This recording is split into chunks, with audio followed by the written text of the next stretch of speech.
Hello दोस्तों, आप लोगों का स्वागत है पगला एक्सप्लेन चैनल पे। तो आज हम लोग मिस्टर ज़ॉम्बी के एपिसोड 3 को एक्सप्लेन करने वाले हैं। तो जैसा कि हम लोगों ने पिछले एपिसोड में देखा था कि लिंग ने प्लान बना लिया था साक्षात डेविल के बैंक को लूटने का, इसलिए एपिसोड की शुरुआत डायरेक्ट वहीं से होती है। लेकिन उससे पहले हम लोग एक सोल्जर को देखते हैं जो कि आके हेड को बताता है कि सभी प्रेसिडेंट एक जगह पे इकट्ठा हो गए हैं, अब वो लोग मीटिंग को शुरू कर सकते हैं। तो फिर हेड जल्दी से अपना हेलमेट पहनते हैं और मीटिंग के लिए वहाँ से निकल जाते हैं। वहीं पे हम लोग देखते हैं कि सभी प्रेसिडेंट के साथ साथ ज़ॉम्बी भी यहाँ पे आया हुआ था। वहीं पे ब्लड क्वीन भी धीरे धीरे करके ज़ॉम्बी के जीन को अडॉप्ट कर रही थी। अब इसके बाद हम लोग देखते हैं कि ये लोग मास्क खरीद लेते हैं ज़ॉम्बी के बैंक को लूटने के लिए। वहीं पे लिंक सड़क किनारे बैठ के उनकी गाड़ियों के चलते हुए देख रहा था, जो कि इतनी धीरे चल रही थी जैसे कि मानो कोई पैदल चल रहा हो। अब इसके बाद लिंक की वैन वहाँ पे आ जाती है और वो उसके अंदर बैठ के सब कुछ तैयारियां करते हुए कहता है कि हम लोगों ने तैयारियां कर ली है, कोई भी गलती नहीं होनी चाहिए। जिसपे उसका चेला कहता है कि हमने पहले ही सारी तैयारियां कर ली है, जो बैंक हम लोगों ने चुना है वहाँ पे ज्यादा लोग नहीं होते हैं और जब भी बात लूटने की आती है हमसे ज्यादा प्रोफेशनल कोई भी नहीं है।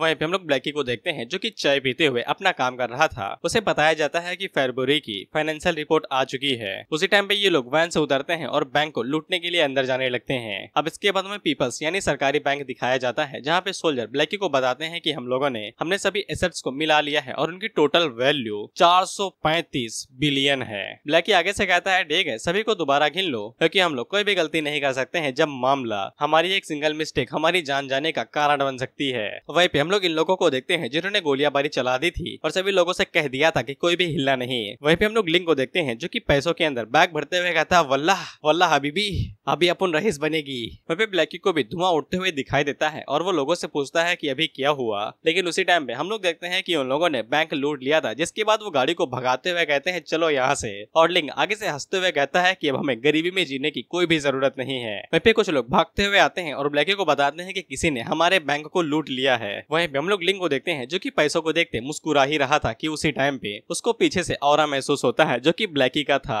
और वो लिंक से कहता है कि तूने मेरे बैंक को लूटा। ब्लैकी खिड़की से बाहर निकल के देखता है और सोचता है कि मुझे कौन बुला रहा है, जिसके बाद उसे सेम सी फीलिंग महसूस होती है और इसके बाद वो ऊपर ब्लैकी को देखता है, जिसके बाद वो अपने चेले के ऊपर चिल्लाते हुए कहता है कि साले क्या तुझे पता है कि हम लोगों ने किसके बैंक को लूटा है। जिसपे चेला आगे से कहता है कि मुझे नहीं पता, मैंने इतनी जानकारी थोड़ी ना निकाली। तो फिर दूसरा चेला आगे से किताब पढ़ के बताता है कि हम लोगों ने ज़ॉम्बी के लोगों के बैंक को लूटा है। अब इसे लिंक को चक्कर आने लगते हैं और उसके पसीने छूट ही रहे थे कि उसी टाइम पे उसे डर लगने लगता है, क्योंकि ब्लैकी आगे से और भी ज्यादा गुर्राते हुए कहता है कि तूने मेरे बैंक के बारे में लूटने के बारे में सोचा भी कैसे। अब इसके बाद ब्लैकी आगे से अपनी पावर का इस्तेमाल करने लगता है तो इन लोगों की वह चीखें निकलने लगती है। इसके बाद लिंक अपने चेले से कहता है कि देख क्या रहा है, जल्दी से गाड़ी भगा। वो ज़ॉम्बी का सबसे मिस्टीरियस सबऑर्डिनेट्स में से एक है। ज़ॉम्बी ने उसे 800 साल पहले के बीच में लिया था। वहीं पे ब्लैकी लिंक से कहता है कि मुझे घंटा फर्क नहीं पड़ता है कि तुम और तुम्हारी क्वीन क्या सोच रहे हैं। अगर जिंदा रहना चाहते हो तो बेहतर यही है कि सारा पैसा जो तुम लोगों ने लिया है वो मुझे वापस लौटा दो।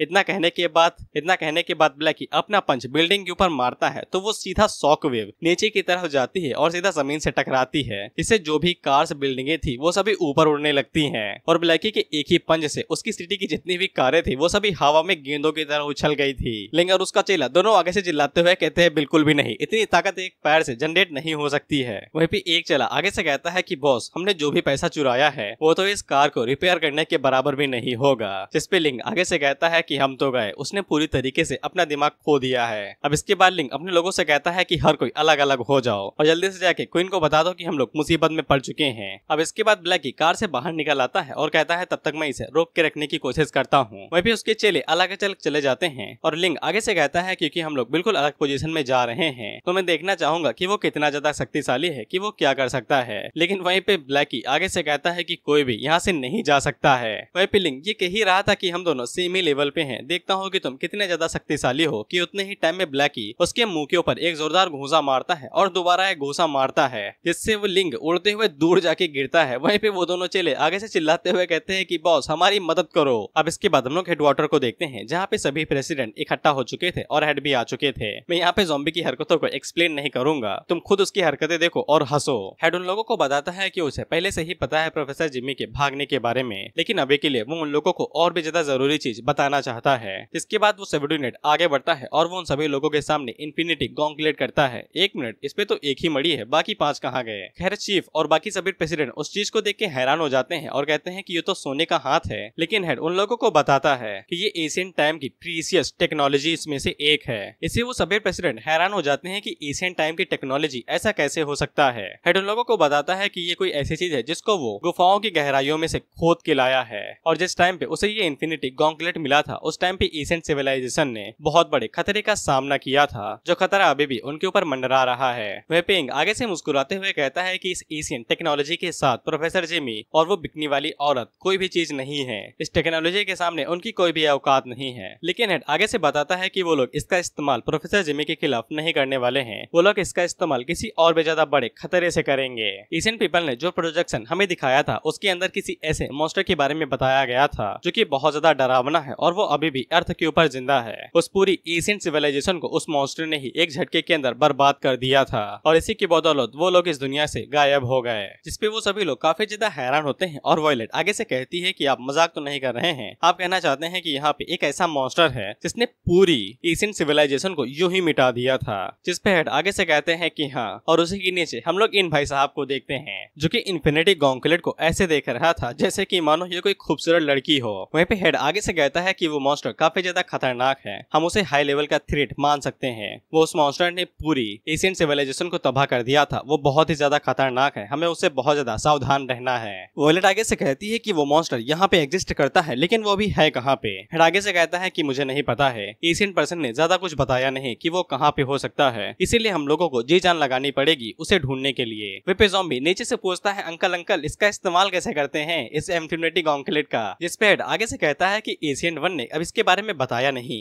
लेकिन तुम इसे देख के ही बता सकते हो कि इसको कैसे इस्तेमाल करना है। अपना दाहिना हाथ उठाओ, अंदर घुसाओ, बटन दबाओ और जलवा देखो। अब बस हमें उस मॉन्स्टर को ढूंढने की जरूरत है, जिसके बाद हम उसे जैसे ही देखेंगे वैसे ही एलिमिनेट कर देंगे। वहीं पे ज़ॉम्बी आगे से कहता है बात में दम है, लेकिन उसी टाइम पे हेड के दिमाग के अंदर सियों से कुछ याद आता है। जिसके बाद वो ज़ॉम्बी को नीचे की तरफ देखते हैं और ज़ॉम्बी नीचे से देख के कहता है, हेलो अंकल क्या हाल चाल? जिसके बाद हेड आगे से चिल्लाते हुए कहते हैं, व्हाट द फक? जिसके बाद वो अपना हाथ तेजी से सीधा इन्फिनिटी गॉन्गलेट की तरफ बढ़ाते हैं। वहीं पे सभी लोग ये देख के हैरान हो जाते हैं कि हेड को अचानक से क्या हुआ। इसके बाद हम लोग लिंक को देखते हैं जो कि सीधा थप्पड़ खाने के बाद उनके हेडक्वार्टर के अंदर घुसता है और सभी लोगों के सामने दीवार में जाके घुस जाता है। वो सभी लोग अपने मन के अंदर सोचते हैं कि अभी यहाँ पे क्या हुआ, क्या चीज उड़के हुए आई। जिसके बाद उन लोगों की नजर लिंक के ऊपर पड़ती है जो पूरी तरीके से घायल हो गया था। इसके बाद ब्लैकी भी उनके सामने वाली बिल्डिंग के आके लैंड हो जाता है। वहीं पे लिंक ब्लड क्वीन से कहता है कि आओ हमें आके बचा लो दीदी। वहीं पे वो सभी लोग ब्लैकी को देख के कहते हैं कि ये कौन है, हमने इसे पहले कभी भी नहीं देखा है। लेकिन वायलेट ब्लैकी को देख के समझ जाती है कि ये ज़ॉम्बी का ही सबॉर्डिनेट है। वहीं पे ज़ॉम्बी भी ब्लैकी को यहाँ पे देख के हैरान हो जाता है। वहीं पे हेड का सबॉर्डिनेट आगे से उन्हें बताता है कि ये ज़ॉम्बी की पार्टी हो सकती है। अब इसके बाद बाकी जितने भी चीफ थे, यहाँ तक कि वो चीफ भी जिसने ब्लैकी के साथ पहले भी मुलाकात की हुई है, वो भी उसके ऊपर अटैक करने के लिए आगे बढ़ता है। वहीं पे इंग ब्लैकी के ऊपर अटैक करते हुए कहता है कि तुम्हें पता भी है कि तुम खुद कहाँ पे आ गए हो। जिसपे ब्लैकी आगे से चिल्लाते हुए कहता है कि इससे तुम्हारा कोई लेना देना नहीं है। फिर ब्लैकी इंग के मुंह के ऊपर अपना जोरदार घुटना मारता है। इसके बाद वो एक किक डायरेक्ट चीफ के ऊपर दे मारता है। इसके बाद जितने भी चीफ अटैक करने के लिए आ रहे थे, ब्लैकी उन सभी के ऊपर एक एक लात मारता है और वो सभी उड़ते हुए दोबारा हेडक्वार्टर के अंदर घुस जाते हैं। गैंग और बाकी सभी प्रेसिडेंट एक साथ कहते हैं कि ये क्या चीज है, क्या हम लोग कभी भी किसी को मार नहीं सकते हैं और हमेशा मार खाते ही रहेंगे? इससे कोई फर्क नहीं पड़ता है कि हम सभी लोग प्रेसिडेंट हैं, लेकिन हमेशा सिर्फ कैनन फूडर की तरह ही काम आएंगे। वहीं पे डुआन जैसे ही ब्लैकी को देखती है तो फिर उसे वर्मिट की याद आ जाती है। वहीं पे हम इन दोनों को देखते हैं और इन दोनों की शक्ल एक जैसे ही थी, बस एक रो रहा था। अब इसके बाद ब्लैकी अपनी स्पेशल टेक्निक का इस्तेमाल करने वाला था, जिसकी मदद से उसके हाथों के आसपास काला ऑरा इकट्ठा होने लगता है। डुआन उसे छूने जा रही थी तो वायलेट उसे रोक लेती है। जिसके बाद ज़ॉम्बी आगे बढ़ता है जो कि ब्लैकी के ऊपर एक जोरदार पंच मारता है। वहीं पे ब्लैकी को जैसे ही ज़ॉम्बी का पंच पड़ता है तो फिर उसके होश ठिकाने आ जाते हैं, लेकिन ज़ॉम्बी के पंच की फोर्स की वजह से डुआन और वायलेट दोनों पीछे गिर जाती हैं और बहुत ज्यादा उन्हें जोर की लगती है। वहीं पे सबॉर्डिनेट आगे से कहता है कि यही ताकत है हमारे नए प्रेसिडेंट की। इस पे हेड आगे से कहता है कि मैं जान चुका हूँ, मैंने देख लिया है। वहीं पे हेड आगे से इन्फिनिटी गॉन्गलेट पहनते हुए कहता है कि इस ताकत के सामने हमारे प्रेसिडेंट चींटी के समान है। इसीलिए एशियन पीपल बिल्कुल ठीक थे कि ये एक मॉन्स्टर है, लेकिन ये तो उससे भी ज्यादा शक्तिशाली है जितना मैंने सोचा था। वहीं पे ब्लैकी ज़ॉम्बी से पूछता है कि आप क्या करना चाहते हैं। ज़ॉम्बी आगे से कहता है कि तुम उन्हें नहीं मार सकते हो। वहीं पे तब तक हेड ने उस इन्फिनिटी गॉन्गलेट को पहन के बटन दबा दिया था और ज़ॉम्बी ब्लैकी को बताता है कि हेडक्वार्टर नहीं, हमें वो सिटी दी है, हम उन्हें कुछ भी नहीं कर सकते हैं। लेकिन उसकी नजर भी अब इन्फिनिटी गॉन्टलेट के ऊपर पड़ती है, लेकिन उसी टाइम पे हम लोग देखते हैं कि वहाँ पे एक और कैरेक्टर आता है और वो जैसे ही वहाँ पे आता है तो फिर सूर्य ग्रहण हो जाता है। उन सभी लोगों को अचानक से क्या हुआ कुछ भी समझ में नहीं आता है, क्योंकि उन्हें सोलार एक्लिप्स पहली बार देखा था, बेसिकली सूर्य ग्रहण। वहीं पे सिटी के भी लोगों को कुछ भी समझ में नहीं आ रहा था कि अचानक से सूरज चाचू काले कैसे पड़ गए। जिसके बाद वहाँ पे ब्लड क्वीन आती है, हेड की नजर उसके ऊपर पड़ती है, बाकी सभी लोगों की भी पड़ती है और वो लोग यही पूछते हैं कि अब ये बलि कौन सी है। जिसपे चीफ आगे से चिल्ला के बोलते हैं कि ये तो वही औरत है जो बिकनी में घूमती थी, आज इसके पास टी शर्ट कैसे आ गई। वहीं पे ब्लड क्वीन आगे से हंसते हुए कहती है कि आज मैं इनविंसिबल हूँ। अब इसके बाद वहाँ पे बाकी चेले भी आ जाते हैं, जिनमें से लड़की चेली लिंग से कहती है कि तुम्हारी ऐसी हालत किसने की। जिसपे लिंग आगे से बस यही कहता है कि मुझे बचा लो। जिसपे वो लड़की बाकी चेलों को भेजती है लिंग को बचाने के लिए, लेकिन वहीं पे हेड बड़ी आसानी के साथ ही बाकी चेलों को पकड़ के उठा के बाहर फेंक देता है। ब्लड क्वीन की नजर भी उस तरफ पड़ती है। वहीं पे हेड अपने चेले से कहता है कि सिटी को जितनी हो सके उतनी जल्दी खाली करा दो, लड़ाई बहुत ही तगड़ी होने वाली है। वहीं पे ब्लड क्वीन हेड से कहती है इंसान अपने काम से काम रखो, लेकिन हेड उसके ऊपर डायरेक्ट अटैक करता है, जिससे ब्लड क्वीन के ऊपर एक जोरदार मुंह की पड़ती है। जिसके बाद वो हेड के ऊपर किक मारने की कोशिश करती है तो वो किक सीधा जाके हेड के मुंह के ऊपर लगती है। जिसपे डुआन आगे से चिल्लाते हुए कहती है कि यह औरत तो काफी ज्यादा शक्तिशाली है, क्या वो लोग सच में यहाँ पे लड़ाई करने वाले हैं। वहीं पे ब्लैकी ज़ॉम्बी से कहता है कि वो लोग फाइट कर रहे हैं, लेकिन ज़ॉम्बी उसे कह देता है कि इससे हमारा कोई लेना देना नहीं है। लेकिन इससे मुझे वो शानदार मीम याद आ गया, वही hold up let them cook. हम लोग हेड को देखते हैं जो कि दूर जाके गिरते हैं, जिसके बाद सूर्य ग्रहण खत्म हो जाता है। वहीं पे हम लोग इन्फिनिटी गॉन्टलेट को देखते हैं जो कि गायब होने लगा था। वहीं पे हेड आगे से कहते हैं कि ज़ॉम्बी से छुटकारा पाने से पहले मुझे तुमसे छुटकारा पाना पड़ेगा। जिसपे ब्लड क्वीन आगे से कहती है कि क्या परेशानी है। अब इसके बाद हेड उस इन्फिनिटी गॉन्टलेट का इस्तेमाल करते हुए एक आखिरी मूव को इस्तेमाल करने की कोशिश करते हैं। वहीं पे ब्लड क्वीन भी आगे से यही कहती है कि मैं भी यही करना चाहती हूँ। जिसके बाद वो दोनों तेजी के साथ एक दूसरे की तरफ आगे बढ़ते हैं और एक दूसरे के ऊपर पूरी ताकत से पंच मारने के लिए अपना मुंह बढ़ाते हैं और एक दूसरे के ऊपर पंच मारते हैं, जिससे वहाँ पे काफी ज्यादा फोर्स रिलीज होती है और सभी लोग पीछे जाके गिरते हैं। लेकिन हम लोग देखते हैं कि ब्लड क्वीन ने इन्फिनिटी गॉन्टलेट के चीथड़े उड़ा दिए थे, जिससे हेड को बहुत जोर की पड़ती है। जिसके बाद वो सीधा उड़ते हुए एक बिल्डिंग के अंदर घुस जाते हैं और उनकी हालत बहुत ज्यादा खराब हो जाते हैं। वहीं पे ब्लड क्वीन आगे से ऐसा लुक देती है जैसे कि तुमने मुझे निराश किया। वहीं पे हेड आगे से एशियन टेक्नोलॉजी को गाली देते हुए कहते हैं कि साला ये तो पूरी बेइज्जती करवा दी मेरी। और वो आगे से कहते हैं कि मुझे पता होता कि ये हाल होने वाला है तो ये सब कुछ मैं पहले से ही तैयारी करके आता। वहीं पे ब्लड क्वीन आगे से कहती है कि तुम वो इंसान हो जिसके पास ताकतवर बॉडी है, लेकिन मैं पहले भी कई हजार साल पहले किसी ऐसे से मिल चुकी हूँ जिसके पास यही कचरा टेक्नोलॉजी थी और हमारे बैटल का आउटकम बिल्कुल वही होना था, बेकार, हारना। इसके बाद ब्लड क्वीन वहाँ से गायब होती हुए डायरेक्ट हेड के पास जाती है और उसके ऊपर अटैक करते हुए कहती है कि अब तुम आराम कर सकते हो। उसी टाइम पे हम लोग वॉयलेट को देखते हैं जो कि काफी ज्यादा अलग लग रही थी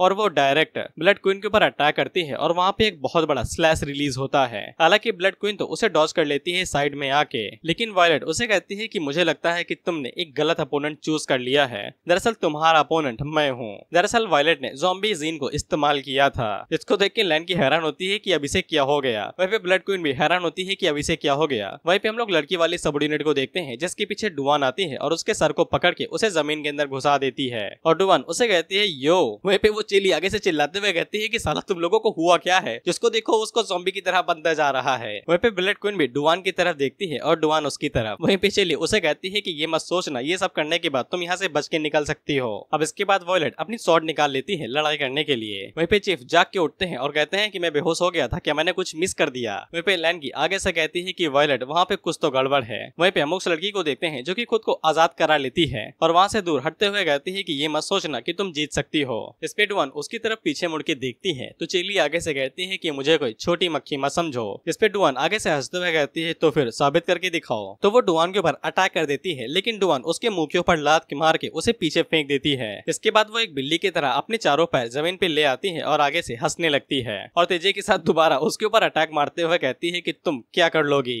वहीं पे चीफ आगे से कहते हैं कि डुआन इतनी शक्तिशाली कब से बन गए। इसके बाद वो लड़की नीचे आती है, जिसके बाद वो ब्लड क्लोन्स का इस्तेमाल करते हुए अपने कई सारे क्लोन बना लेती है। लेकिन डुआन आगे से कहती है कि ये एक नंबर की घटिया टेक्निक है। जिसके बाद वो तेजी के साथ आगे बढ़ के दोबारा उसके पेट के ऊपर लात मारती है। इसी के साथ बाकी जितने भी क्लोन थे वो उन सभी को भी एक एक करके डिस्ट्रॉय कर देती है। वहीं पे वो लड़की आगे से कहती है क्या तुम सच में एक इंसान भी हो। वहीं पे हम लोग ब्लड क्वीन को देखते हैं जो कि सामने से एक फिंगर से सामने की तरफ एक स्लैश मारती है, लेकिन डुआन अपनी शॉट को नचाते हुए उसे गोल गोल घुमाती है और साइड से ही एक कट मारती है। इससे ब्लड क्वीन का जो हवा वाला स्लैश था वो उसके पीछे चला जाता है और पीछे की तरफ जितनी भी बिल्डिंग्स थी वो सभी कट जाती हैं। साथ ही में उन लोगों का हेडक्वार्टर भी बीच से कट जाता है, जिससे वो तिरछा होकर नीचे की तरफ गिरने लगता है। वहीं पे चीफ दोबारा हैरान होकर पूछते हैं कि वॉयलेट इतनी शक्तिशाली कब से बन गए, और उससे अलग मुझे उन लोगों की कंडीशन कुछ चीज याद क्यों दिला रही है जैसा कि मैंने वो कहीं पे देखा था। वहीं पे ब्लड क्वीन आगे से कहती है कि अच्छा मैं समझ गई, तुम कोई ऐसी हो जो कि ताकतवर बन चुका है, लेकिन मैं यहाँ पे तुम्हें ढूंढने के लिए नहीं आई, मैं यहाँ पे ज़ॉम्बी से मिलने के लिए आई हूँ ताकि मैं उससे पिछले ह्यूमिलिएशन यानी बेइज्जती का बदला ले सकूं।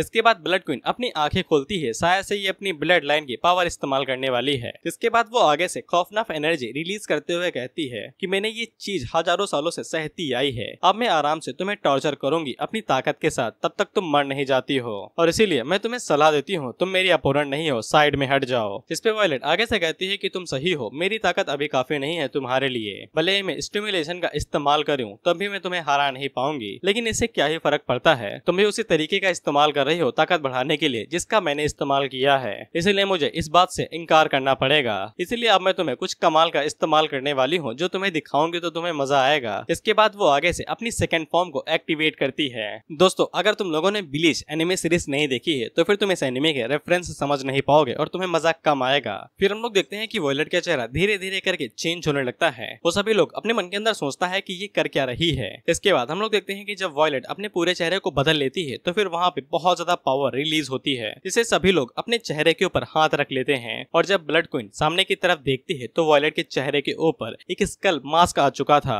जिसको होलो मास्क कहते हैं ब्लीच के अंदर, और ये तो 100% ब्लीच की ही कॉपी है, सॉरी रेफरेंस है, कॉपी नहीं कहते रेफरेंस कहते हैं। अब वॉयलेट के चेहरे के ऊपर इतना बड़ा और खतरनाक चेहरा अपने आप ही जगते हुए देख के इन लोगों की चीखें निकल जाती हैं। यहाँ तक कि ब्लड क्वीन भी हैरान हो जाती है क्योंकि आज तक उसने इससे पहले ये चीज नहीं देखी थी। यहाँ तक कि ज़ॉम्बी भी हैरान होता है और कहता है वो। वहीं पे ये लड़की आगे से चिल्लाते हुए कहती है कि वो अभी भी अपनी फॉर्म को चेंज कर सकती है। अब इसके बाद वॉयलेट आगे से कहती है कि बार बार हर बार तुम लोग हमेशा अपनी जिंदगी को लेके कंप्लीट करते हो, क्या तुम्हें नहीं लगता है कि हम लोगों के बीच में बातें करना बिल्कुल यूजलेस होगा। इसके बाद हम लोग देखते हैं कि ब्लड क्वीन वहाँ पे अपने ब्लड से एक शॉट बनाती है और वॉयलेट के ऊपर अटैक करने के लिए तेजी के साथ आगे बढ़ने लगती है, जिसपे वॉयलेट भी अपनी शॉट को बाहर निकालती है और अपने हत्थे से लेके, और उसी टाइम पे ब्लड क्वीन भी उसके ऊपर अटैक करने वाली थी और उसके ऊपर एक पावरफुल अटैक करते हुए कहती है कि ये हमारे आखिरी शब्द ही होंगे। वहीं पे वॉयलेट भी अपनी शॉट से अपने हाथ को रंग देती है यानी खून से नहला देती है, और जब वो अपनी शॉट को अपने खून से नहला देती है तो वो इनहैंस ब्लड रेड ब्लड की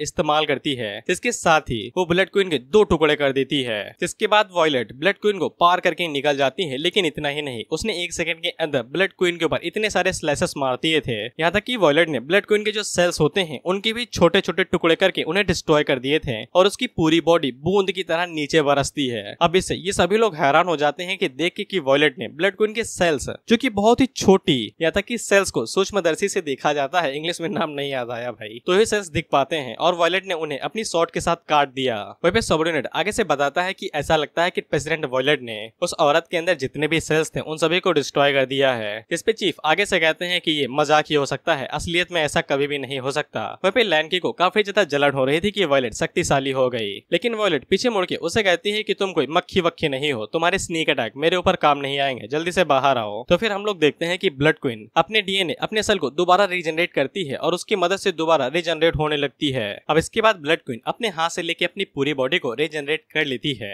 इस पे इंग अपने चीफ से पूछता है क्या वो दोनों अभी भी इंसान हैं या फिर कुछ और ही बन चुके हैं। वहीं पे ज़ॉम्बी ब्लैकी को बताता है कि लिटिल रेड अब सीरियस होने वाली है, इसलिए अब चलो यहाँ से पोजीशन चेंज करते हैं और अच्छे से फाइट को देखते हैं। वहीं पे वॉयलेट ब्लड क्वीन से कहती है कि मेरे दोस्त ने मुझे बताया था कि तुम एक अनडाइंग ओल्ड मॉन्स्टर हो जो हजारों सालों पहले भी रहा करता था। ऐसा लगता है कि मैं तुम्हें नॉर्मल लॉजिक के साथ देख के कुछ भी जज नहीं कर सकती हूँ। वहीं पे हम लोग हेड को देखते हैं जो कि नॉर्मल बस दीवार पे अटके हुए थे, लेकिन अचानक से उनके हाथ के ऊपर बहुत ज्यादा दर्द होने लगता है। वहीं पे लैन के जैसे ही ज़ॉम्बी को देखती है तो उसे गाली देने लगती है, लेकिन ज़ॉम्बी उसे कहता है कि ये जगह खतरनाक होने वाली है, तुरंत यहाँ से बाहर निकल जाओ। अब इसके बाद हम लोग ब्लड क्वीन को देखते हैं जो कि सीरियस हो चुकी थी और वॉयलेट उसी की तरफ तकतकी लगाए देखे जा रही थी। इसके बाद ब्लड क्वीन अपना हाथ ऊपर की तरफ उठाती है तो फिर वहाँ पे काले बादल इकट्ठा होने लगते हैं और ब्लड क्वीन उसे कहती है कि अभी तक हमारा हुआ नहीं है। इस पे वॉयलेट भी अटैक करते हुए कहती है ठीक है तैयार हो जाओ। वहीं पे हम लोग ज़ॉम्बी को देखते हैं जो कि उस जगह से 4-5 किलोमीटर दूर आ जाता है और कहता है कि now that place is safe. वहीं पे लैंकी और चीफ भी उसके पीछे पीछे वहाँ पे आ जाते हैं, जिसके बाद हम लोग देखते हैं कि वॉयलेट तेजी से अटैक करने के लिए आगे बढ़ती है और ब्लड क्वीन के ऊपर अटैक करती है, लेकिन ब्लड क्वीन अपनी शॉट की मदद से उसे डिफ्लेक्ट कर लेती है। लेकिन उन दोनों के अटैक की वजह से वहाँ पे जो बिल्डिंग थे उसके भाई छोटे छोटे टुकड़े हो जाते हैं। उन्हीं में से एक टुकड़ा वॉयलेट के सामने आता है तो वो शॉट की मदद से उसके 2 टुकड़े करके ब्लड क्वीन के ऊपर अटैक करती है, लेकिन ब्लड क्वीन अपनी ब्लड शॉट की मदद से उसे रोक लेती है। लेकिन इस बार ब्लड क्वीन सीरियस हो चुकी थी तो वो वायलेट के मुंह के ऊपर एक स्लैश मार देती है। इसके बाद जब वायलेट सामने से सीधा स्ट्रेट स्लैश मारने वाली थी तो ब्लड क्वीन उसके ऊपर एक जोरदार लात मारती है और सामने की तरफ एक जोरदार स्लैश मारती है, लेकिन वायलेट उसे डॉज कर लेती है। जिसके बाद वो अब सामने से एक स्लैश मारती है, जिसको देख के वो सभी लोग हैरान हो जाते हैं क्योंकि वायलेट ने वो स्लैश इतना जोर का मारा था कि इससे पूरी सिटी के 2 टुकड़े हो जाते हैं। वहीं पे हम लोग ब्लड क्वीन को देखते हैं जो कि मरती नहीं है, लेकिन वो फोर्स की वजह से हवा में उड़ जाती है। वहीं पे वो भी उस स्लैश को देख के हैरान हो गई थी क्योंकि वो काफी बड़ा स्लैश था। वहीं पे ज़ॉम्बी आगे से कहता है सुगोई। वहीं पे लैंकी तो ये देख के हैरान हो चुकी थी कि अभी तक ब्लड क्वीन मरी नहीं।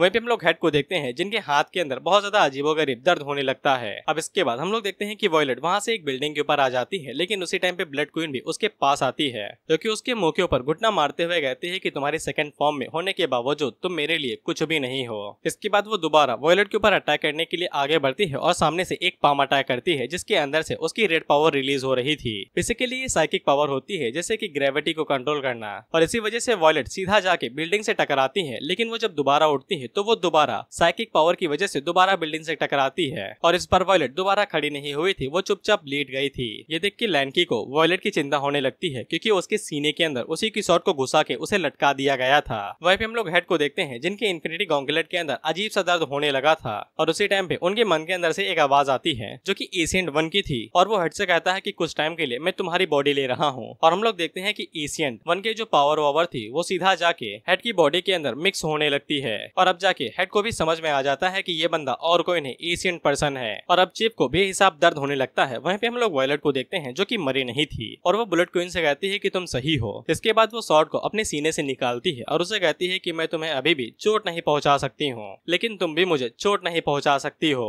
वहीं पे हम लोग लैंकी को देखते हैं जो कि ज़ॉम्बी को पकड़ के हिलाते हुए उसे कहती है कि मुझे भी चाहिए, ये पावर मुझे भी चाहिए, मुझे पता है कि तुमने वायलेट के साथ कुछ तो किया है। जिसपे ज़ॉम्बी आगे से कहता है कि मैंने नहीं किया, ये वायलेट ने खुद ही किया था। अब इसके बाद हम लोग देखते हैं कि वहाँ पे सिटी के अंदर एक और तगड़ा धमाका होता है और सभी लोग उस तरफ देखते हैं। वहीं पे चीफ आगे से कहते हैं कि अब ये कौन सा बवाल आने वाला है, तो हम लोग देखते हैं कि आकाश से सीधा एक बहुत बड़ा हाथ धरती की तरफ आगे बढ़ रहा था, और साथ ही में साइड में एक टांग भी। वहीं पे एशियन पर्सन आगे से हंसते हुए कहता है कि मैं दोबारा जिंदा हो गया। भाई मजाक नहीं, तुम इस मेका रोबोट की टांग का साइज देखो जो कि पूरी अर्थ के ऊपर ऐसे रखे हुए है जैसे कि हम लोग चींटी के पास रख देते हैं। वहीं पे उसकी टांग की वजह से वहाँ पे भाई अंधेरा हो चुका था, और सभी लोग चिल्लाते हुए कहते हैं कि हट बे रास्ते से। लेकिन वो लोग जब आसमान की तरफ देखते हैं तो फिर वहाँ पे बहुत बड़ा धमाका होता है। यहाँ तक कि ज़ॉम्बी को भी कुछ भी समझ में नहीं आता है कि अभी यहाँ पे क्या हुआ, लेकिन ज़ॉम्बी तेजी के साथ पत्थरों की मदद से इधर उधर भागते हुए जल्दी से जाता है चीफ इंग और लैंकी को पकड़ में साइड में फेंक देता है ताकि वो लोग मरे नहीं। और जब ज़ॉम्बी भी वहाँ से भागने की कोशिश कर रहा था तब हम लोग देखते हैं कि वो मेका रोबोट अपना बड़ा सा हाथ जिसपे ज़ॉम्बी एक मच्छर की तरह लग रहा था उसे बढ़ाता है और ज़ॉम्बी को पकड़ लेता है। जिसके बाद हमें ये मेका रोबोट दिखाया जाता है। अब मैं ये पैनल बड़ा कर देता हूँ ताकि तुम लोग चैन से देख सको कि ये कितना बड़ा है। वहीं पे ब्लड क्वीन और वायलेट उन दोनों की ही फाइट रुक चुकी थी मेका रोबोट के आने की वजह से, और वो दोनों ही मेका रोबोट के सर के ऊपर आ गई थी। वहीं पे हम लोग हेड को देखते हैं जो कि अभी भी चिल्ला रहे थे, और वो एशियन पर्सन से पूछते हैं कि तुम क्या करने के बारे में सोच रहे हो। इसलिए एशियन पर्सन आगे से बताता है कि मुझे तुम्हें फंसाना ही पड़ा और तुम्हें इंसानियत की खातिर खुद को सेक्रीफाइस करना पड़ेगा। जिसके बाद हम लोग देखते हैं कि एशियन पर्सन पूरी तरीके से हेड की बॉडी के ऊपर कब्जा कर लेता है। वहीं पे ये सभी लोग आगे से देखते हुए कहते हैं कि यहाँ पे चल क्या रहा है, क्योंकि उन लोगों के सामने ही उनका हेड एक पावरफुल मेका रोबोट के अंदर बदल गया था। ये रोबोट अलग है और वो बड़ा वाला अलग। ये एशियन पर्सन ने चीफ हेड की बॉडी के ऊपर टेक ओवर कर लिया है। वहीं पे हम लोग ज़ॉम्बी को देखते हैं जिसे चींटी की तरह मसलने की कोशिश की जा रही थी, और तुम लोग इस हाथ का अंदाजा इस एरोप्लेन से लगा सकते हो जो कि साइड से गुजर रहा था। वहीं पे प्लेन के अंदर जब उन लोगों को भाई ये सीन दिखाया जाता है तब उन लोगों की भाई सांसें अटक जाती है। वहीं पे हम लोग ज़ॉम्बी को देखते हैं जो कि पूरी ताकत से उसकी मुट्ठी को रोकने की कोशिश कर रहा था। उसी टाइम पे हम लोग देखते हैं कि वायलेट और ब्लड क्वीन दोनों तेजी के साथ आगे बढ़ती हैं और हेड की बॉडी के ऊपर अटैक करने लगती हैं। लेकिन हेड काफी ज्यादा शक्तिशाली था और वो बहुत जल्दी ही उन दोनों की किक्स को ब्लॉक कर लेता है अपनी शील्ड की मदद से। जिसके बाद वो अपने मैकेनिकल टेंटिकल की मदद से वायलेट और ब्लड क्वीन दोनों को ही पकड़ लेता है और उनसे कहता है कि उछलना बंद करो, और उन्हें बताता है कि हम लोगों ने पहले ही ज़ॉम्बी के जीन के ऊपर कई बार रिसर्च किया है और स्टडी किया है, और अभी तक तुम दोनों बस एक खोखले सेल की तरह ही हो जो उसके जीन की मदद से ताकतवर हुए हो। अब इसके बाद हम लोग ज़ॉम्बी को देखते हैं जो कि अपनी सेकंड फेज के अंदर आ चुका था। इसके बाद वो आगे से हंसते हंसते गोल गोल घूमने लगता है। बेशक भाई की पावर बेमिसाल है, भाई बाहुबली है, इसीलिए उस मेका रोबोट की उंगली गोल गोल घूमने लगती है और उसकी उंगली के साथ साथ उसका पूरा दाहिना हाथ ही गोल गोल घूमने लगता है और गोल गोल घूमते हुए क्रश हो जाता है। वहीं पे एशियन पर्सन भी ये देख के हैरान हो गया था और ये अभी मेका रोबोट यानी वो बड़े वाले रोबोट के सर के ऊपर है। अब इसके बाद हम लोग ज़ॉम्बी को देखते हैं जो कि हाथ से होते हुए सीधा सर की तरफ आगे बढ़ने लगता है। ज़ॉम्बी तेजी के साथ आगे बढ़ रहा था तो वो जायंट रोबोट जैसे हम लोग मच्छर मारते हैं उस तरीके से ज़ॉम्बी को मारने की कोशिश कर रहा था। वहीं पे वो एशियन पर्सन आगे से कहता है कि इतने सालों के बाद अब समय आ चुका है। वहीं पे हम लोग ज़ॉम्बी को देखते हैं जो कि भाई मच्छर की तरह उस हाथ से भी सर्वाइव कर जाता है और एशियन पर्सन ज़ॉम्बी से कहता है कि अब टाइम आ चुका है हमारे रीमैच का, तुम किस बात का इंतजार कर रहे हो, मुझे अपनी असली फॉर्म दिखाओ। जिसपे ज़ॉम्बी वहाँ पे हेंताई प्रोटैगनिस्ट के अंदर बदल जाता है। अब इसके बाद ज़ॉम्बी उसके हाथ के ऊपर एक ही पंच मारता है और उसका हाथ यूं ही हवा में उड़ जाता है। उसी टाइम पे वो जायंट रोबोट अपने दूसरे हाथ का इस्तेमाल करते हुए ज़ॉम्बी के ऊपर अटैक करता है और एशियन पर्सन उसे कहता है क्या तुम मुझे नीचे दिखा रहे हो, तुम घटिया मॉन्स्टर। वहीं पे लैन की आगे से हैरान होते हुए कहती है कि यहाँ पे चल क्या रहा है। वहीं पे ज़ॉम्बी तेजी के साथ दोबारा सर की तरफ आगे बढ़ रहा था तो हम लोग देखते हैं कि एशियन पर्सन अपने मेगा रोबोट के अंदर से कुछ तो चीज खोलता है जिसके अंदर और भी कई सारे छोटे छोटे रोबोट्स रखे हुए थे और ये सभी रोबोट्स बाहर निकल के ज़ॉम्बी के ऊपर अटैक करने वाले थे। चीफ आगे से कहते हैं कि एशियन पर्सन की टेक्नोलॉजी काफी ज्यादा खतरनाक थी। वहीं पे गैंग आगे से कहता है कि इन लोगों की टेक्नोलॉजी के सामने मैं तो इस बात को स्वीकार कर लूंगा कि साला हम लोग आदि मानव हैं। अब इसके बाद ज़ॉम्बी के सामने वही छोटे छोटे रोबोट्स आते हैं जिनको ज़ॉम्बी आसानी के साथ एक ही एक पंच मार के उनके भाई छक्के छुड़ा दे रहा था। ज़ॉम्बी एक रोबोट को दो भाई 20 से पकड़ता है और उसे पकड़ के उसके 2 टुकड़े कर देता है। उसी टाइम पे और भी कई सारे ज़ॉम्बीज बाहर निकलते हैं जो कि एक साथ ज़ॉम्बी के ऊपर अटैक करने वाले थे और इन लोगों की लड़ाई उस मेगा रोबोट के हाथ के ऊपर हो रही है। ज़ॉम्बी सामने से एक ही पंच मारता है और एक ही बार में उन सभी रोबोट्स के साथ साथ उस मेगा रोबोट का आधा हिस्सा जो हाथ वाला होता है कंधे के साथ साथ ही डिस्ट्रॉय कर देता है। वहीं एशियन पर्सन ज़ॉम्बी के ऊपर चिल्लाते हुए कहता है कि तुम अपनी असली ताकत का इस्तेमाल क्यों नहीं कर रहे हो, क्या तुम मुझे अभी भी नीचा दिखा रहे हो। इसके बाद वो वहाँ पे और भी कई सारे पोर्टल्स खोलता है तो हम लोग देखते हैं कि वो पहले वाले मेगा रोबोट के साथ साथ वहाँ पे और भी 3-4 मेगा रोबोट आ जाते हैं और ये साले धरती के ऊपर ऐसे खड़े हैं जैसे कि न्यूज़पेपर के ऊपर खड़े हो और वहाँ पे 3 मेगा रोबोट्स को देख के इन तीनों की आंखें बाहर आ जाती हैं और ये तीनों आगे से चिल्लाने लगते हैं। वहाँ पे 3 कम नहीं थे तो फिर चौथा भी आ जाता है। वहीं पे एशियन पर्सन ज़ॉम्बी से कहता है कि उस लड़ाई के बावजूद अभी तक इतनी सारी लड़ाई हो चुकी है लेकिन आज मैं ये देख के ही रहूंगा कि तुम्हारी असली ट्रू फॉर्म कौन सी है। इसके बाद वो मेगा रोबोट का इस्तेमाल करते हुए ज़ॉम्बी के ऊपर एक जोरदार पंच मारता है और ये रहा उसका सबूत कि ज़ॉम्बी कितना ज्यादा छोटा है। वहीं पे उस मेगा रोबोट की पंच की वजह से इतना ज्यादा फोर्स रिलीज होता है कि शहर की जितनी भी गाड़ियां और इंसान थे वो सभी हवा में उड़ जाते हैं और ज़ॉम्बी भी उन्हीं के साथ हवा में उड़ जाता है और सीधा जाके मून में घुसता है। ज़ॉम्बी मून के ऊपर टप्पा टप्पा खाते हुए जमीन के अंदर घुस जाता है। वहीं पे हेड उस एशियन पर्सन से कहता है क्या तुम्हें सच में इतना ज्यादा बवाल और इतना ज्यादा डिस्ट्रक्शन मचाने की जरूरत थी बस उस एक बंदे से छुटकारा पाने के लिए। जिसपे एशियन पर्सन आगे से उसे चुप करा देता है और चिल्लाते हुए कहता है कि किसी भी कीमत पे हमें उसे मारना ही पड़ेगा। अब इसके बाद वो जायंट रोबोट तेजी के साथ आगे बढ़ता है मून की तरफ। वहीं पे ये तीनों मून को हिलता हुआ देख के हैरान हो जाते हैं क्योंकि वो जायंट रोबोट मून के ऊपर कुछ इस तरीके का दिख रहा था। अब इसके बाद वो जायंट रोबोट उस जगह के ऊपर अपना हाथ रखता है जहाँ पे ज़ॉम्बी गिरा हुआ था लेकिन ज़ॉम्बी उसकी हाथ की उंगलियों से सट्ट से बाहर निकल जाता है और साइड की तरफ भागने लगता है और उसी के बाद उसके हाथ के ऊपर चढ़ते हुए उसके चेहरे के ऊपर जाने लगता है और वहीं पे जाके ज़ॉम्बी सीधा उसके मुंह के ऊपर एक जोरदार घूंसा मारता है जिससे उस रोबोट का ऊपर का हिस्सा ही गायब हो जाता है यानी कि डिस्ट्रॉयड और वो रोबोट नीचे जाके गिरता है। वहीं पे हेड एशियन पर्सन से कहता है कि तुम्हारे सब कुछ बताने के बाद मैं यहाँ पे आया था और रिपोर्ट्स को चेक किया था। तुमने जितना उसके बारे में बुरा भला कहा था वो उतना ज्यादा बुरा भला है नहीं। जितनी भी सिटी उसके अंडर कंट्रोल के अंदर है वहाँ पे कोई भी बुरी चीजें नहीं हुई है। सभी लोग काफी अच्छे से रह रहे हैं और वो ह्यूमन को काफी ज्यादा मदद कर रहा है ह्यूमन काइंड को डेवलपमेंट लाने में। उसने कभी भी किसी इंसान को चोट नहीं पहुंचाई, यहाँ तक कि उसने कई सारे इंसानों की मदद भी की है कि हम लोग एक साथ उनके साथ नहीं रह सकते हैं। लेकिन एशियन पर्सन चीफ को चुप करा देता है। अब उसके बाद हम लोग देखते हैं कि एक और मौका रोबोट सीधा जाके ज़ॉम्बी के नीचे जाके गिरता है और एशियन पर्सन हेड से कहता है क्या तुम्हें सच में लगता है कि हम लोग शांति के साथ एक साथ रह सकते हैं? बस एक नजर उसकी तरफ देखो। क्या तुम्हें सच में लगता है कि हम सच में उसके साथ शांति के साथ रह सकते हैं? ज़ॉम्बी एक बहुत ही घटिया रेस होनी चाहिए थी। एक छोटी सी मिसाइल भी उन ज़ॉम्बीज को सफा कर सकती है लेकिन एक दिन ये कमीना आ झपका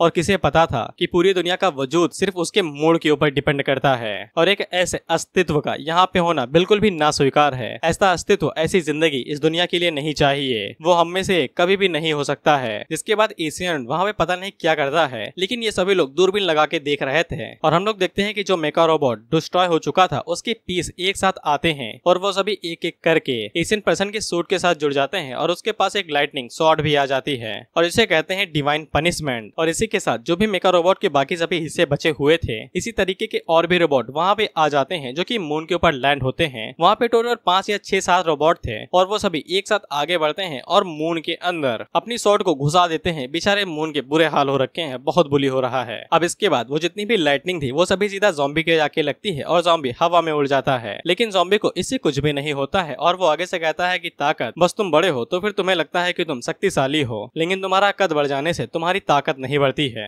एशियन वन इससे हैरान होता है कि ये क्या पक रहा है, लेकिन ज़ॉम्बी सामने की तरफ एक चुटकी बजाता है और उसके चुटकी बजाने के साथ ही जितने भी रोबोट मून के ऊपर थे और उसे भाई कुचल रहे थे, घुसा रहे थे शॉट, वो सभी एक झटके के अंदर ही डिस्ट्रॉय हो जाते हैं और मून के ऊपर इतना बड़ा झटका पड़ता है कि वो मून ही हिल जाता है। और बेशक मून हमारे लिए काफी ज्यादा जरूरी है, उस पर कुछ भी होता है तो धरती के ऊपर असर पड़ता है, इसीलिए धरती के ऊपर भूकंप आ जाता है और ये सभी लोग हिलने लगते हैं। लैन की उन लोगों से कहती है कि हमें यहाँ से तुरंत बाहर निकलना पड़ेगा और जितने भी सिटीजन हैं उन सभी को भी बाहर निकालो। इसके बाद वो सभी लोग अलग हो जाते हैं और सिटीजन को वहाँ से बाहर निकालने लगते हैं। अब इसके बाद ज़ॉम्बी एशियन वन के पास पहुंच जाता है और उसके ऊपर एक जोरदार घूंसा मारता है, जिससे एशियन वन धरती की तरफ मुड़ता है और सीधा जाके समुद्र के अंदर घुस जाता है और इसके साथ ही ज़ॉम्बी भी नीचे आ जाता है, जिसके बाद ज़ॉम्बी अपने दोनों हाथों को जमीन के अंदर घुसाता है। वहीं पे हम लोग एशियन पर्सन को देखते हैं तो वो समुद्र के नीचे गिर चुका था और डूब चुका था। उसी टाइम पे हम लोग बाकी लोगों को देखते हैं जो कि हर किसी को बचा रहे थे और सिटी से बाहर लेके जा रहे थे। हम लोग लैंकी को देखते हैं जो कि एक बच्चे को जब लेके भाग रही थी तो फिर उसे नीचे की तरफ से पता चलता है कि जमीन चिटकने लगी है। वहीं पे हम लोग ज़ॉम्बी को देखते हैं जिसने अपने दोनों हाथ जमीन के अंदर घुसा दिए थे। इसके बाद वो जमीन को ऐसे चीरने लगता है जैसे हम लोग सर्दियों में लकड़ी चीरते हैं और बेशक जमीन फटने की वजह से वहाँ पे बहुत बड़ा अर्थक्वेक आता है, लेकिन ज़ॉम्बी को इससे क्या फर्क पड़ता था, वो पूरी ही जमीन को बीच से अलग कर देता है और इतनी बड़ी दरार आ जाती है जो कि बहुत बड़ी थी।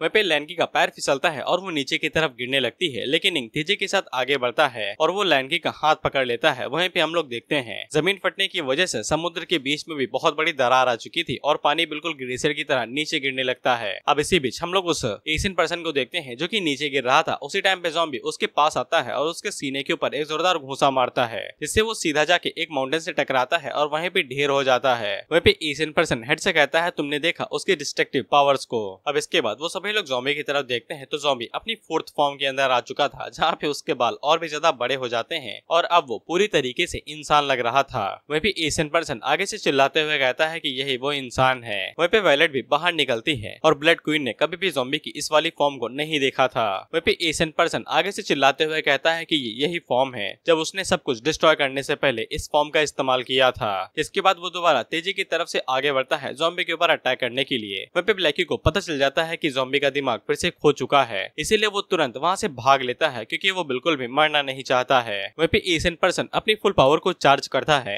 और वो हेड से कहता है कि तुम्हारी बॉडी थोड़ी सी डैमेज हो सकती है लेकिन सह लेना। वहीं पे हेड तो उसे चिल्ला के कहता है कि बस करो भाई, लेकिन हम लोग ज़ॉम्बी को देखते हैं जो कि अपना हाथ ऊपर की तरफ उठाता है और उसके बस एक इशारे से ही एशियन पर्सन की बॉडी अलग अलग झटकों से चिटकने लगती है, जिसके बाद ज़ॉम्बी जब अपनी मुट्ठी बंद करता है तो एशियन पर्सन के साथ साथ हेड की बॉडी वो एकदम क्रश होके चूरा बन जाती है। इसके बाद ही वहाँ पे तगड़ा ब्लास्ट होता है और हम लोग देखते हैं कि एशियन पर्सन की बॉडी जो सूट वूट था वो पूरी तरीके से डिस्ट्रॉय हो जाता है और एशियन पर्सन मरते हुए कहता है कि इतना सब होने के बावजूद भी मैं जीत नहीं पाया। वहाँ पे हम लोग हेड को देखते हैं जो कि पूरी तरीके से डिस्ट्रॉय हो चुके थे और उनके सीने के अंदर बहुत बड़ा छेद हो चुका था। वहाँ पे चीफ और इंग दूरबीन से ये सब कुछ देख रहे थे। इंग आगे से रोते हुए कहता है कि चीफ तो मर जाएंगे, अब हम लोग क्या करेंगे। वहाँ पे ब्लैकी भी अपने मन के अंदर यही सोच रहा था कि योर मैजेस्टी कभी भी किसी इंसानी लीडर को ऐसे मरने नहीं दे सकते हैं। अब इसके बाद ज़ॉम्बी सामने से एक चुटकी बजाता है तो हम लोग देखते हैं कि हेड का डीएनए दोबारा बनने लगता है और उसकी बॉडी वहाँ पे हील होने लगती है। अब इसके बाद ज़ॉम्बी दोबारा एक इशारा करता है तो हम लोग देखते हैं कि हेड के बीच में उनका दिल भी आ जाता है। ये देख के इन दिनों का भाई बड़ा सा मुंह खुल जाता है कि साला दिल भी जनरेट हो गया, वो भी एक उंगली के इशारे से। वहाँ पे ब्लड क्वीन को तो आंखें बाहर आ चुकी थी क्योंकि वो कुछ पहला ऐसी बार देख रही थी। वहाँ पे वायलेट भी बहुत ज्यादा हैरान हो जाती है क्योंकि उसने कभी ये सोचा भी नहीं था कि ये सब कुछ भी मुमकिन होगा।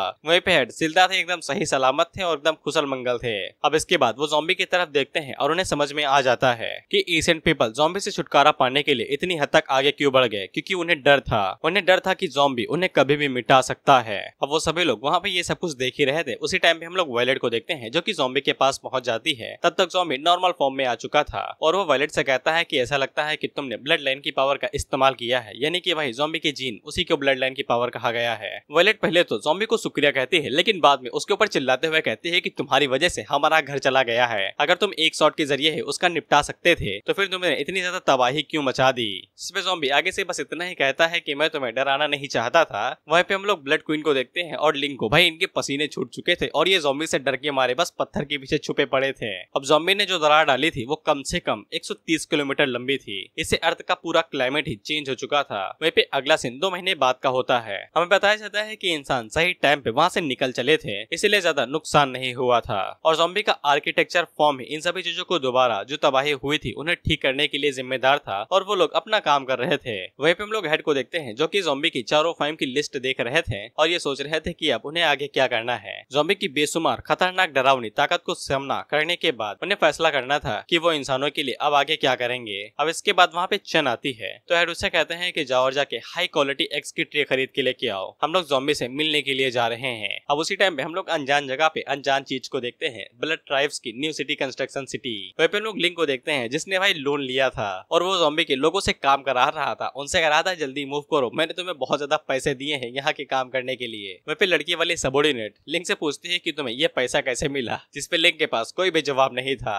वहीं पे कुछ लोग ब्लैकी से पूछते हैं कि वो तो हमारे एनिमी है ना, तुमने उन्हें लोन देने का फैसला क्यों किया। जिसपे ब्लैकी चाय की चुस्की मारता है और आगे से कहता है कि किंग ने कहा था कि हमें लड़ाई नहीं करनी चाहिए, नहीं तो इससे वो लोग दोबारा हमारे बैंक के पीछे आते रहेंगे पैसे लूटने के लिए। अब इसीलिए मैंने उन्हें लोन दे दिया, जिसके बाद मैं उनसे हाई इंटरेस्ट लूंगा, वो भी 20% से ज्यादा, और उसके बदले में वो हमें धीरे धीरे करके पैसा वापस करेंगे और हमारे लिए पैसा ज्यादा बनाएंगे और हमें इतने सालों के लिए काम करने की भी जरूरत नहीं पड़ेगी। अब इसके बाद लिंक उससे पूछता है कि उनकी क्वीन कहाँ पे है, जिसपे लड़की बताती है कि पता नहीं, शायद से वो अभी भी कमरे के अंदर होंगी। वहीं पे हम लोग ब्लड क्वीन को देखते हैं जो कि पूरी तरीके से डिप्रेस हो चुकी थी, क्योंकि क्वीन ने कभी सोचा भी नहीं था कि ज़ॉम्बी के पास एक और भी स्ट्रॉन्गर फॉर्म होगी। और जब उसने पिछले टाइम में क्वीन का सामना किया था तब उसने अपनी ताकत का बस हल्का सा ही हिस्सा इस्तेमाल किया था और जब उसने ज़ॉम्बी को गॉड लाइक एशिएंट ह्यूमन को मारते हुए देखा तब ब्लड क्वीन को समझ में आ चुका था कि वो जिस ताकत का पीछा ज़ॉम्बी को हराने के लिए कर रही थी वो ताकत उसे कभी भी नहीं मिलेगी और वो ज़ॉम्बी को कभी भी पकड़ नहीं पाएगी, इसलिए वो बस आंसुएं बहा रही थी। अब इसके बाद हम लोग उसी जगह को देखते हैं जहाँ पे एशियन पर्सन का इन्फिनिटी गॉन्गलेट रखा हुआ था। हम लोग देखते हैं कि वहाँ पे डबल बैटरी आता है जो कि फिर से कहता है कि यही वो इंसान है। हम लोग देखते हैं कि प्रोफेसर जिमी एशियन पर्सन के सामने खड़ा हुआ था और वो अपने मन के अंदर सोचता है कि ज़ॉम्बी भले ही मैं मारा जाऊं लेकिन मैं इसके बावजूद गिव अप नहीं करूंगा। अब यहीं पे सेकंड सीजन खत्म होता है और थर्ड सीजन की शुरुआत हम लोग देखते हैं कि घंटी अपना बाजा बजा रही थी तो ज़ॉम्बी हाथ मार के उसे तोड़ ही देता है। अब इसके बाद वो उठता है और हमें बताता है कि उसका नाम ज़ॉम्बी है। Zom from zombie, B from zombie is equal to zombie. एज उसे घंटा नहीं पता है, कब मरेगा ये भी नहीं पता है। उसे बस एक चीज याद है कि जब वो स्कूल के अंदर पढ़ाई कर रहा था तब वो अचानक से ज़ॉम्बी के अंदर बदल गया। शुरुआत में वो एक ऑर्डिनरी ज़ॉम्बी हुआ करता था जो कि झुंड के साथ बहते हुए जहाँ झुंड जाता था वहाँ पे चला जाता था, लेकिन जिंदा रहने के लिए और फ्यूल में ना बदलने के लिए उसने फैसला किया कि वो खुद को बदलेगा। इसके बाद उसने खुद को ट्रेन किया और इंसानी मांस को खाना छोड़ने के लिए उसने प्रोटीन का सहारा लिया और अंडे खाना शुरू किया और दिन में 3 मील लिए और आखिर में जाके वो सक्सेसफुल हो गया और इनविंसिबल बन चुका है। और भाई साहब के पास 4 फॉर्म भी है, एकदम डरपोक फॉर्म, दूसरी फॉर्म जिसमें वो सैवेज है, एंटी हीरो है, तीसरी फॉर्म है हेंताई प्रोटेगनिस्ट जिसमें हेंताई पढ़ना पसंद है, और चौथी फॉर्म है गॉड लाइक फॉर्म जिसके अंदर वो इचिगो बन जाता है। जब वो लड़ते लड़ते थक गया तब भाई ज़ॉम्बी ने फैसला किया कि वो इंसानों की मदद करेगा। उसने काफी सारी मेहनत की और कई सारे इंसानों की मदद की और इंसानों को बचाने के लिए उसने बहुत सारे कारनामे भी किए जब तक उसके पास उसकी खुद की सिटी नहीं आ गई। अब इसके बाद हम लोग देखते हैं कि सभी लोग वहाँ पे भाई ज़ॉम्बी का नारा लगाने लगते हैं कि ज़ॉम्बी इंटरनल है, यानी कि भैया महामहिम है, शक्तिशाली है। अब इसे ज़ॉम्बी कांपते हुए कहता है कि ऐसा लगता है कि मैं कुछ ज्यादा ही ताकतवर बन चुका हूँ। साला इंसान तो मुझसे डरने लगे हैं, इसीलिए वो हमेशा मुझसे छुटकारा पाने के बारे में सोचते रहते हैं और मुझे इस बारे में साला कल पता चला जब मैंने फोर्थ फॉर्म का इस्तेमाल करके किसी अंगो पंगो को पेल दिया था। अब इसके बाद कोई ज़ॉम्बी के घर की घंटी बजाता है। ज़ॉम्बी जाके चेक करता है तो वो वायलेट थी जो कि ज़ॉम्बी के ऊपर चिल्लाते हुए कहती है कि तुम यहाँ पे क्या कर रहे हो, तुम हमारे लीडर हो, इस तरीके से थोड़ी ना इतनी लेट में आओगे, तुम साला 2 घंटे से लेट हो। तो ज़ॉम्बी उसे कहता है कि 1 मिनट रुको, मैं अभी आया। अब इसके बाद हम लोग एकेडमी के अंदर देखते हैं और अभी यहाँ पे नया साल आया हुआ था तो सभी लोगों को बताया जा रहा था कि उनकी एकेडमी की स्ट्रेंथ किस हिसाब से बढ़ी है। लैन की उन लोगों को बताती है कि उन लोगों ने इस साल भी कई सारे चैलेंजेस का सामना करना है, लेकिन अब उन्हें चिंता करने की जरूरत नहीं है क्योंकि अब से ज़ॉम्बी उनकी एकेडमी को लीड करेगा। और इसके बाद ज़ॉम्बी को इस एकेडमी का नया चीफ भी बना दिया जाता है और सभी लोग ज़ॉम्बी को चीफ मान के उसे ग्रीटिंग्स देते हैं। अब ज़ॉम्बी वहाँ पे जाता है और अपनी स्पीच देता है, गुड मॉर्निंग एवरीवन, मुझे पता है कि तुम लोगों को भूख लगी है, इसीलिए मैं तुम्हारे लिए थोड़ा सा एग लेके आया हूँ। अब इससे उन लोगों को भाई मुंह बन जाता है। वहीं पे एक बंदा चीफ से कहता है कि आपको भाई बदल दिया गया है, आपको गुस्सा नहीं आ रहा है। इस पे चीफ आगे से कहते हैं क्या तुम मुझसे लड़ाई में जीत सकते हो? नहीं ना, चुप बैठो। अब इसके बाद हम लोग हेड को देखते हैं जो कि मस्त अपना कॉफी पी रहे थे। उसी टाइम में चन उनके पास भागते हुए आती है और बताती है कि ये एक इमरजेंसी है। हेड उससे पूछते हैं कि तुम्हें क्या हुआ, तुम अचानक से इतना ज्यादा घबरा क्यों रही हो? जिस पे चन आगे से बताती है कि प्रेसिडेंट हमें बुला रहे हैं। अब यहाँ पे प्रेसिडेंट का मतलब अच्छे से समझ लो, ये वाला जो प्रेसिडेंट है वो पूरी सिटी का प्रधानमंत्री टाइप का है। और सिटी के प्रेसिडेंट को हम लोग अलग प्रेसिडेंट कहते हैं, लेकिन ये पूरे ही टाउन यानी कि पूरी कंट्री का प्रेसिडेंट है। अब इससे हेड भी काफी ज्यादा हैरान होते हैं। अब इसके बाद हेड प्रेसिडेंट से बात करते हैं और उसे बताते हैं कि सभी चीजें काफी ज्यादा जल्दबाजी में हुई थी। मैं इन सभी चीजों की रिपोर्ट जल्दी ही भिजवा दूंगा और कुछ भी छुपाने की कोशिश नहीं करूंगा। चन उनसे पूछती है कि प्रेसिडेंट ने क्या बताया। जिस पे हेड आगे से बताते हैं कि प्रेसिडेंट के साथ साथ सभी दुनिया को पता चल चुका है जो मामला एशियंट ह्यूमन के साथ हुआ था। इस पे चन आगे से बताती है कि ये कैसे मुमकिन है, हम लोगों ने तो इसके बारे में किसी को भी नहीं बताया है। जिस पे हेड आगे से कहते हैं कि ये मुमकिन हो सकता है, जितनी बड़ी तबाही हम लोगों ने मचाई थी ना, ये तो पूरी दुनिया को ही पता चल जाना था। वह पे चन आगे से बताती है कि नॉर्थर्न न्यूज के मुताबिक साउथर्न कॉन्टिनेंट के बीच में एक बहुत बड़ी लड़ाई हो रही थी और ऐसा बताया जा रहा है कि इन सभी चीजों का कारण एशियंट ह्यूमंस हैं। वहीं पे हेड आगे से बताते हैं कि यही नहीं, यहाँ पे एक्सचेंज मीटिंग भी होने वाली है और उसके साथ ही यहाँ पे और भी कई सारी चीज एक साथ होंगी। इसके बाद वो चन से पूछते हैं कि जो अंडे मैंने तुम्हें खरीदने के लिए बोला था तुम खरीद के लाई हो? जिस पे चन आगे से कहती है ये रहे वो अंडे। अब इसके बाद हम चीफ को देखते हैं जो कि अंडे लेके ज़ॉम्बी के पास आए हुए थे और वो मन के अंदर यही सोच रहे थे कि उन्होंने ज़ॉम्बी को चीफ बना दिया है तो फिर ज़ॉम्बी को उसका काम करने में कोई भी परेशानी नहीं होनी चाहिए। अब इसके बाद वो डोरबेल बजाते हैं और दरवाजा वायलेट खोलती है जिसने मेड आउटफिट पहन रखी थी, वो भी कैट ईयर्स के साथ। जैसे ही वायलेट को इन कपड़ों के अंदर देखते हैं तो वो उसे कहते हैं कि तुम ऐसे कपड़ों में क्या कर रही हो, मुझे ये मत कहना कि तुम यहाँ पे ज़ॉम्बी को। लेकिन वायलेट भी आगे से हैरान होती है और चिल्लाते हुए कहती है कि ये पूरी गलतफहमी है। वहीं पे हम लोग लैंकी को भी देखते हैं और उसने भी मेड आउटफिट पहन रखा था रैबिट ईयर्स के साथ और वो डिपार्टमेंट हेड को देख के कहती है कि आप भी यहाँ पे आए हुए हैं। वहीं पे हेड उन दोनों से ही कहते हैं कि तुम दोनों ही यहाँ पे ज़ॉम्बी को चापलूसी लगाने के लिए आई हो। मैंने उसे प्रमोट कर दिया लेकिन इसका मतलब ये नहीं है कि तुम लोग मेरे सामने ही ये सब कुछ करोगे। तुम दोनों प्रमोशन पाने के लिए इतना आगे जा सकती हो। जिसपे लैंकी आगे से चिल्लाते हुए कहती है कि ऐसा कुछ भी नहीं है। अब इसके बाद हेड वहाँ से जाते हुए कहते हैं कि मुझे कुछ काम याद आ गया है, मैं वापस जा रहा हूँ। लेकिन वो दोनों ही प्रेसिडेंट हेड को रोकती हैं और उसे कहती हैं कि ये पूरी गलतफहमी है, हम लोग यहाँ पे ज़ॉम्बी का प्रमोशन सेलिब्रेट करने के लिए आए थे और हमने ऐसे कपड़े इसलिए पहन रखे हैं क्योंकि हम लोग उसे हार गए थे। जिसपे हेड आगे से कहते हैं कि झूठ बोल रही हो, तुम लोग कभी भी इस तरीके के कपड़े नहीं पहनोगी एक पार्टी के लिए। मैंने तुम दोनों को फाइटिंग आउटफिट के अलावा और कुछ भी पहनते हुए नहीं देखा है। जिसपे वायलेट दरवाजा खोलते हुए कहती है कि आपको यकीन नहीं है तो आप अंदर चल के देख सकते हैं। अब इसके बाद जब हेड अंदर जाते हैं तो फिर वहाँ का नजारा और भी अलग था। वहाँ पे डुवान ने भी मेड आउटफिट पहन रखा था जो कि ज़ॉम्बी को सर्व कर रही थी। वहीं भी हम लोग चीफ को देखते हैं जो कि ज़ॉम्बी के साथ कार्ड खेल रहे थे और वो मन के अंदर बस एक ही चीज बड़बा रहे थे कि मैं इस बार ज़ॉम्बी से पक्का नहीं हारूंगा। अब इसके बाद वो ज़ॉम्बी का कार्ड चूज करते हैं तो ज़ॉम्बी आगे से चिल्लाने लगता है। वहीं पर लोग इंग को देखते हैं जो कि भाई पटाखे फोड़ रहा था और वहीं पे हेड अपने इतने काबिल प्रेसिडेंट्स को देख के जो कि नौटंकी से कर रहे थे उनके पसीने छूटने लगते हैं और उसी टाइम पे उनके सामने कोई सब्जियां फेंकता है और एक झटके के अंदर उन सभी सब्जियों को काट के प्लेट के ऊपर रख देता है और ये कोई नहीं गैंग था। और सब्जियां काटने के बाद वो आगे से हंसते हुए कहता है कि सुशी रेडी है। लेकिन उसी टाइम पे उसकी नजर हेड के ऊपर पड़ती है और हेड उसकी तरफ देखते हैं और वो भी आगे से यही चिल्लाते हुए कहता है कि आप जैसा सोच रहे हैं वैसा कुछ भी नहीं है, ज़ॉम्बी ने मुझे फोर्स किया था ये सब कुछ करने के लिए। लेकिन प्रेसिडेंट अपने आप को रोकते हैं और वहाँ पे खांसते हुए उन लोगों को बताते हैं कि वो यहाँ पे एक बहुत ही जरूरी काम से आए हैं और वो सभी लोगों को ये मैटर बताना चाहते हैं। हेड ज़ॉम्बी को एक्सचेंज मीटिंग के बारे में बताते हैं लेकिन ज़ॉम्बी आगे से कहता है कि आप तो इंसानों के लीडर है ना, आप क्यों नहीं चले जाते हैं। लेकिन हेड आगे से बताते हैं कि वो ऐसा नहीं करेंगे और उसी टाइम पे गैंग उनके लिए सुशी लेके चला आता है तो वो जल्दी से अपना मास्क हटाते हैं और खाने के लिए रेडी होने लगते हैं। और साथ ही में वो ज़ॉम्बी को बता रहे थे कि वो पूरा इलाका ही यहाँ से काफी ज्यादा दूर है। लेकिन वो सभी लोग इकट्ठा आके बैठ जाते हैं ताकि वो हेड का चेहरा देख सके। लेकिन हेड सिर्फ खाने वाला मास्क हटाते हैं जो कि मुंह के निचले हिस्से का रहता है, यानी कि आंखें और सर अभी भी छुपा हुआ है।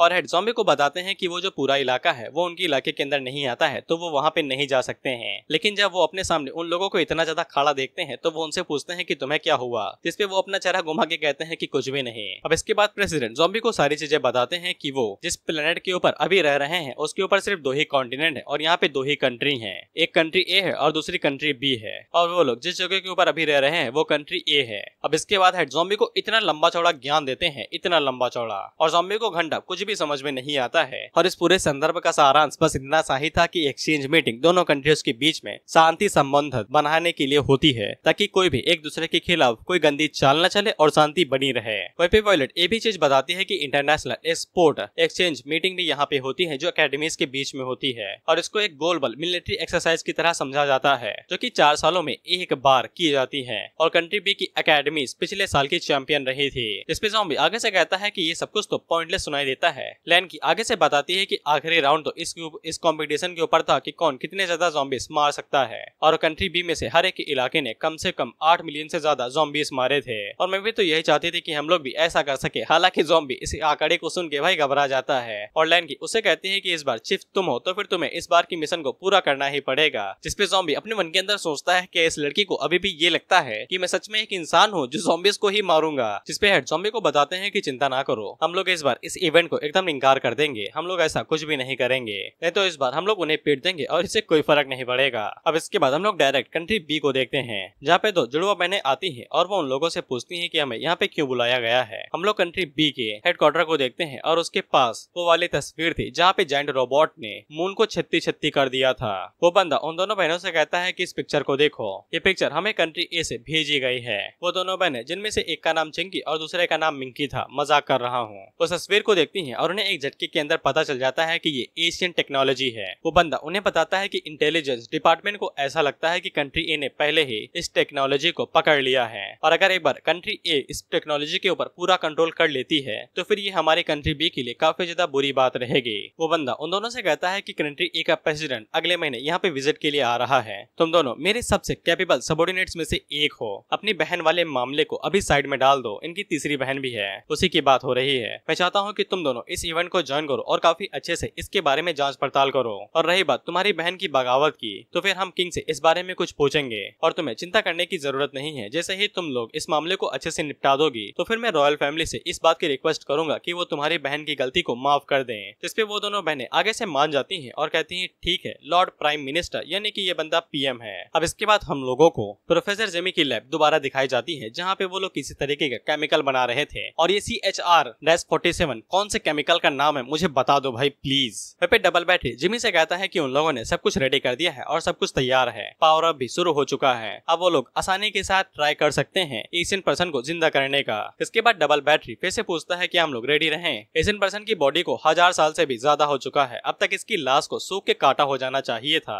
लेकिन अभी तक ये हरी भरी है, क्या हम लोग इसे सच में रिवाइव कर सकते हैं। जिसपे जिमी आगे से कहता है कि जब भी बात बायोलॉजी की आती है तब ऐसा कुछ भी नहीं है जिसे हम अचीव नहीं कर सकते, शुरू करो। अब इसके बाद वो लोग पावर अप शुरू करते हैं जिसके बाद वहाँ पे तगड़ी एनर्जी रिलीज होती है। वहीं पे डबल बैटरी अपने मन के अंदर सोचता है अगर हम लोग एशियन पर्सन को रिवाइव कर लेते हैं। इसके बाद वो एशियन पर्सन के उस आर्मर रोबोट को सोचते हुए कहता है कि अगर हम लोग ऐसे शक्तिशाली फिगर को रिवाइव कर लेते हैं तो ये मिरेकल से कम नहीं होगा। वहीं पे हम लोग एशियन पर्सन को देखते हैं जो कि रिवाइव होने की कोशिश कर रहा था। अब इसके बाद वहाँ पे सारा काम खत्म हो जाता है और सभी लोग उस कुर्सी की तरफ देखते हैं तो फिर उन्हें दिखाई देता है कि एशियन पर्सन रिवाइव हो चुका है, लेकिन वो रिवाइव कुछ इस तरीके का हुआ था। ऑथर तुम लोगों की इमेजिनेशन में कुछ इस तरीके से हंस रहा होगा। डबल बैटरी भी हमारी तरह चिल्लाते हुए कहता है कि ये क्या बकवास है, वो एशियन पर्सन कहाँ पे गया, वो ताकतवर माइटी फिगर कहाँ पे गया। इसके बाद वो लैब के अंदर भागते हुए जाता है और उस बंदे का गला पकड़ के उसे कहता है कि सच सच बता दे एशियन पर्सन कहाँ पे गया, नहीं तो मैं तेरा गला घोट के यहीं पे मार दूंगा। जिसपे एशियन पर्सन आगे से कहता है कि मैं ही वो एशियन पर्सन हूँ, मुझे मारना नहीं। तो फिर डबल बैटरी वो मेका रोबोट दिखाते हुए कहता है कि तुम मुझसे मजाक कर रहे हो, ये हैंडसम बंदा तुम्हारी तरह बिल्कुल भी नहीं लगता है। जिसपे एशियन पर्सन आगे से बेइज्जती के मारे रोते हुए कहता है कि मैं एक इंजीनियर हूँ भाई, मुझे लड़ना नहीं आता है। एक मेका आर्मर डिजाइनर यानी कि रोबोट बनाने वाला इंजीनियर होने के नाते इसमें क्या गलत है कि मैं खुद को कूल दिखा दूं। फे को भी यही लगता है कि ये डिसअपॉइंटमेंट है और वो पीछे मुड़ के वहाँ से जाने लगता है, लेकिन उसी टाइम पे एशियन पर्सन उसे कहता है कि तुम वहाँ पे रुको, हम दोनों ही एक ही तरह हैं कि हम दोनों बैठ के बात कर सकते हैं। जिमी इसके लिए मान जाता है और उसे पूछता है बताओ तुम किस बारे में बात करना चाहते हो। जिसपे एशियन पर्सन आगे से कहता है कि हमारी शुरुआत भले ही अलग थी लेकिन अब हम एक साथ आ चुके हैं और हम लोग एक साथ काम भी कर सकते हैं। जिसपे जिमी वहाँ से जाते हुए कहता है कि तुम्हें ज़ॉम्बी ने पहले ही हरा दिया है, मैंने सोचा था कि तुम थोड़े से ताकतवर होगे और तुम्हारे अंदर थोड़ी सी पावरफुल चीज होगी, लेकिन ऐसा लगता है कि ये मेरी गलती थी, इसीलिए मैं यहाँ से जा रहा हूँ और मुझे परेशान मत करना, मुझे रिसर्च करनी है। इस पे एशियन पर्सन उन्हें बताता है कि उन लोगों ने पहले ही ज़ॉम्बी के जीन के ऊपर बहुत ज्यादा रिसर्च कर ली है 1000 साल पहले ही, लेकिन वो लोग कभी भी इस चीज में कामयाब नहीं हो पाए। दरअसल ज़ॉम्बी की जो सबसे डरावनी चीज वो उसकी ताकत नहीं है, दरअसल उसका लगातार पावर अप करना है जो कभी खत्म नहीं होता है। लेकिन जब दुनिया के सबसे समझदार इंसान एक साथ मिल जाएंगे तो फिर शायद वो लोग इस चीज को चकमा दे पाए। तुम्हारे पास बायोलॉजी के अंदर बेहिसाब शक्ति है और तुम्हारे पास पहले से ही ज़ॉम्बी के जीन है, वहीं पे मेरे पास इंजीनियरिंग के अंदर लाजवाब ताकत है, इंजीनियरिंग का जज्बा है और हमें जैसा का पता है कि ज़ॉम्बी के जीन किस तरीके से काम करते हैं, तो फिर हम लोग एक न्यू ज़ॉम्बी बना सकते हैं जिससे वो सभी लोग हैरान हो जाते हैं क्योंकि यहाँ पे ज़ॉम्बी की एकदम हूबहू नई नस्ल बनाई जा रही थी।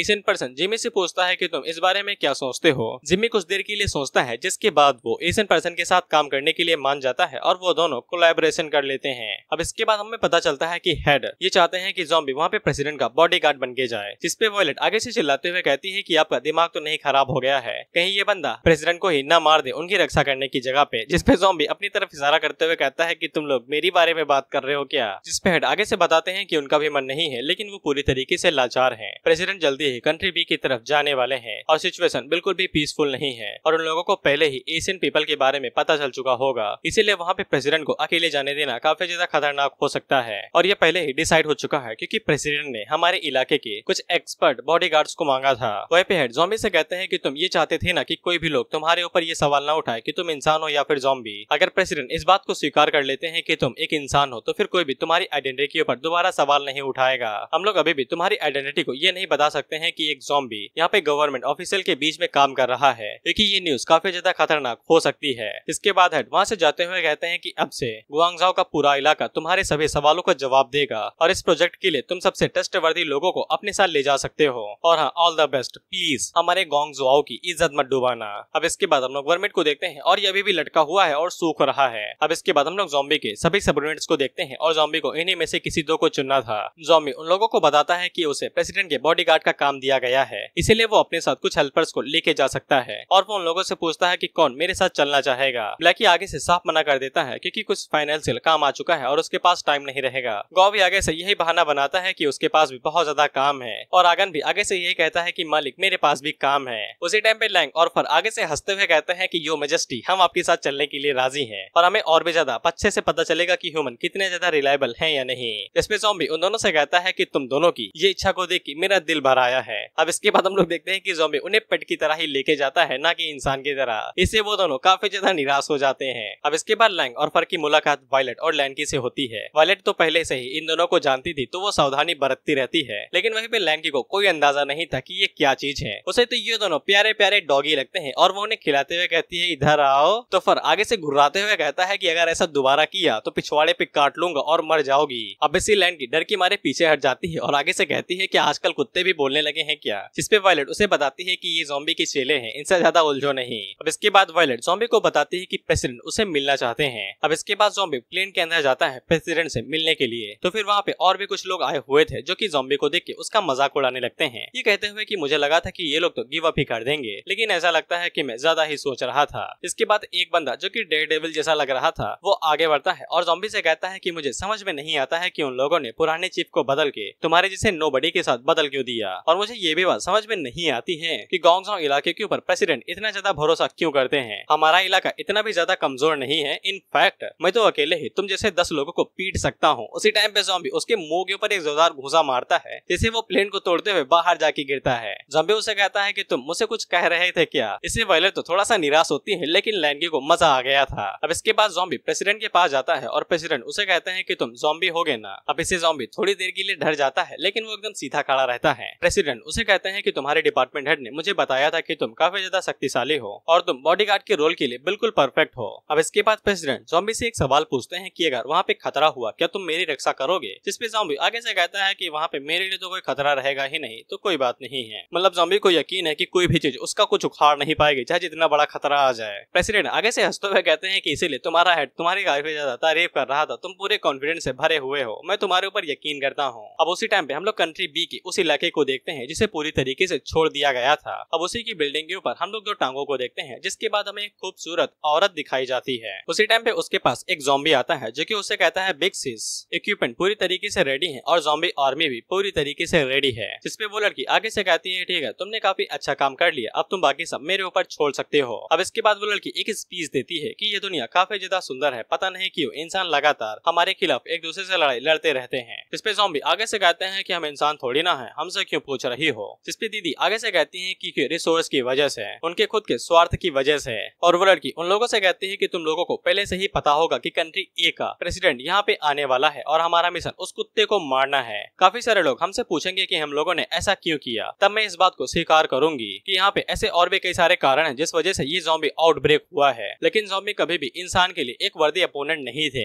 हमारे टेक्नोलॉजी के सामने उनके बारे में बात करना भी व्यर्थ है। ह्यूमंस ने पहले ही ऐसी कई सारी तकनीकें बना ली हैं जिनसे वो ज़ॉम्बीज को कंट्रोल कर सकती हैं। लेकिन इसके बावजूद क्यों सभी मिलिट्री एक्सरसाइज के दौरान सभी ज़ॉम्बीज को मारा जाता है? क्योंकि इन सभी चीजों के पीछे एक चाल है। क्योंकि दोनों कंट्री ए और कंट्री बी इस बात को छुपाना चाहती हैं कि ज़ॉम्बीज के पास भी उनकी खुद की कॉन्शियसनेस हो सकती है। ज़ॉम्बीज को खत्म करना बस एक बहाना है जिससे वो लोग अपने निजी स्वार्थ को पूरा कर रहे हैं। और इसी निजी स्वार्थ की वजह से कई सारे लोग हमेशा अंधेरे के बीच में फंस आते हैं। कई सारी फैमिलीज बर्बाद हो जाती हैं। कई सारे ज़ॉम्बीज जिनके पास कॉन्शियसनेस यानी सोचने समझने की शक्ति होती है वो भी मारे जाते हैं। लेकिन असलियत में इंसान और ज़ॉम्बीज एक साथ रह सकते हैं और ये बात सत्य है। और सभी ज़ॉम्बीज आगे से यही चिल्ला रहे थे कंट्री ए और कंट्री बी को एक साथ लाया जाए और पूरी दुनिया को एक जोड़ दिया जाए। ज़ॉम्बीज भी इंसान के साथ रह सकते हैं। अब उसी टाइम पे हम लोग ज़ॉम्बी और बाकी लोगों को देखते हैं जो कि प्लेन से कंट्री बी की तरफ जा रहे थे। इधर कंट्री बी के अंदर हम लोग देखते हैं कि न्यूज रिपोर्टर पहले ही इस बात को फैलाने लगते हैं कि एक्सचेंज मीटिंग कुछ ही देर में शुरू होने वाली है। कंट्री ए का प्रेसिडेंट एक हफ्ते के लिए यहाँ पे रहने के लिए आएगा। कुछ लोग तो ये भी पता लगा लेते हैं कि कंट्री ए का प्रेसिडेंट किस होटल में रुकने वाला है। वहीं पे सभी लोग काफी ज्यादा मौज से इस न्यूज को देख रहे थे क्योंकि उन सभी लोगों को कंट्री ए का प्रेसिडेंट देखना था कि वो कैसा दिखता है, क्योंकि आज तक प्रेसिडेंट ने अपना चेहरा नहीं दिखाया है। वहीं पे कुछ लोगों को लग रहा था कि ये मीटिंग तो बस एक बहाना है, बैकग्राउंड में कुछ गंदे काम चल रहे होंगे।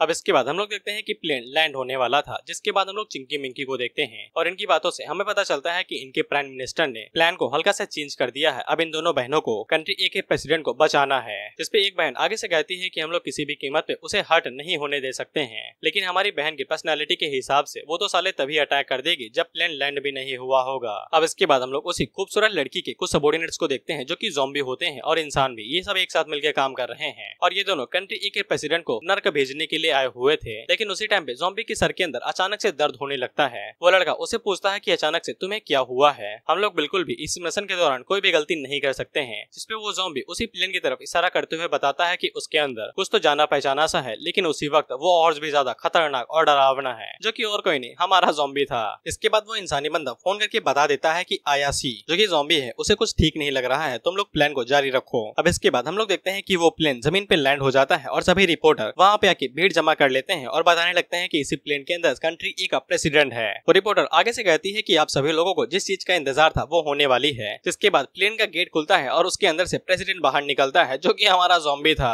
वो दोनों जैसे ही ज़ॉम्बी को देखते हैं तो अपने दोस्त से कह देते हैं कि रुको, अटैक मत करना, वहाँ पे कुछ तो गड़बड़ है। जिसपे वो स्नाइपर ज़ॉम्बी आगे से कहता है कि साला मैं अवेयरनेस इनहांस करने वाला डिवाइस लेके आया हूँ ताकि अच्छे से फोकस कर सकूं, अब तुम उसे शूट करने के लिए मना कर रहे हो। उसी टाइम पे वो लड़की भी उन्हें रोकने के लिए बोल देती है और उनसे कहती है कि जहाँ पे हो वहीं पे खड़े रहना, वो बंदा प्रेसिडेंट नहीं है। अब इसके बाद सभी कैमरा ज़ॉम्बी के ऊपर होते हैं और खचाखच उसकी फोटो खींची जा रही थी। वहीं पे जो लोग टीवी देख रहे थे वो अपने मन के अंदर सोचते हैं कि ये बंदा कौन है, ये तो किसी एंगल से साला प्रेसिडेंट नहीं लगता है। अब इसके बाद हमें बताया जाता है कि ज़ॉम्बी को पहली बार पूरी दुनिया के सामने इंट्रोड्यूस करवाया गया था। कुछ आपसी रंजिश की वजह से और कुछ आपसी परेशानी की वजह से ज़ॉम्बी को इन सभी चीजों के अंदर घसीट लिया गया। वहीं पे चिंकी मिंकी जैसे ही ज़ॉम्बी को देखती हैं तो उनका भी यही सवाल था कि ये बंदा कौन है। इस पे एक बहन बताती है कि हमारे न्यूज के मुताबिक ये बंदा प्रेसिडेंट का बॉडीगार्ड है। तो दूसरी बहन आगे से कहती है लेकिन इसको दिखने में कुछ अजीब सा फील हो रहा है। और उसी टाइम पे हम लोग प्लेन के अंदर देखते हैं जहाँ पे ज़ॉम्बी ने सारा काम कर दिया था। हेड उससे बताते हैं कि जो इफेक्ट हम लोग चाहते थे वो पूरा हो चुका है, तुम एक परफेक्ट शील्ड थे प्रेसिडेंट को बचाने के लिए जो अटैक उनके ऊपर होने वाला था। जिसपे वॉयलेट आगे से चिल्लाते हुए कहती है कि आप कैसे अपने एक सबॉर्डिनेट को एक बलि का बकरा बना के भेज सकते हैं। जिसपे हेड आगे से कहते हैं कि वैसे भी वो लोग इसे थोड़ी ना मार सकते हैं, बलि का बकरा बना देते हैं तो क्या फर्क पड़ता है। इसके बाद हेड ज़ॉम्बी से कहते हैं कि जैसा चल रहा है वैसा चलने दो, प्रेसिडेंट की तरह गाड़ी के अंदर बैठो और वहाँ से पहले निकल जाओ ताकि स्नाइपर को कुछ भी पता न चल पाए कि यहाँ पे चल क्या रहा है और प्रेसिडेंट कौन है।